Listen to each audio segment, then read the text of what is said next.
Good afternoon, I'm Belinda De Lasheras with 2NURFM Hunter News. It seems the Hunter can expect up to 116 new air defence jobs as the Abbott government signs a lucrative multi-million-dollar contract with BAE Systems Australia. The ongoing in-service support agreement for Hawk lead-in fighter jets has been increased to include operational maintenance and is now valued at $126 million.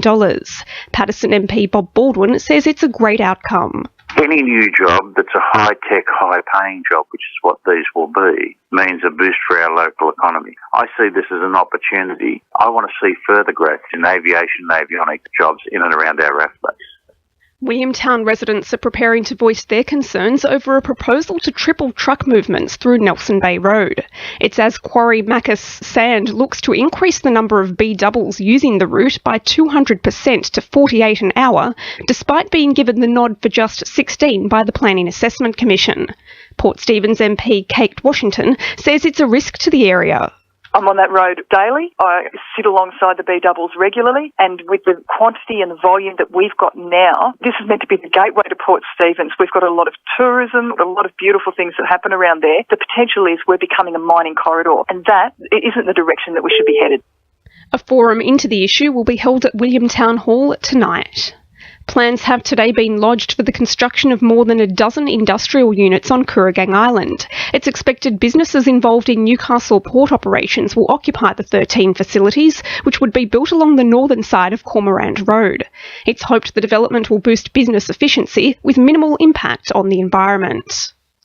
Those responsible for the dumping of a whopping 10 tonnes of rubbish in Barnsley last month have been identified. It's after the Hunters' illegal dumping squad earlier managed to track some of the waste to a demolished house in Mount Hutton, issuing a clean-up notice to all involved.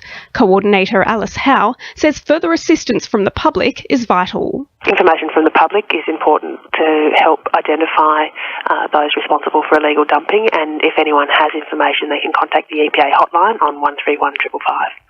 Lake Macquarie MP Greg Piper has thrown his support behind a sinking fund to help protect Bullaroo residents against exposure to dangerous levels of lead contamination. It's as the area's current cap and cover barrier comes under fire, community groups calling for the implementation of a more reliable system. Greg Piper says the situation's yet to be resolved. The issue of how these things are financed into the future really does have to be considered. And one of the options is perhaps a trust or a sinking fund that can allow for the management of that. There's a couple of things around that. The first is that we don't know what that cost might be. So we need to allow the process to further progress. We have a lead expert working group, as I say. We also have a community reference group that's looking at these things. Sport for our sponsor, Warners Bay Sports Club Fishing Expo, September 13. Scottish millionaire owner of Dundee United, Stephen Thompson, could be taking on the Jets after the club farewelled Chief Executive Mitchell Murphy yesterday. FFA officials are refusing to comment, but negotiations are reportedly heating up ahead of the October season kickoff.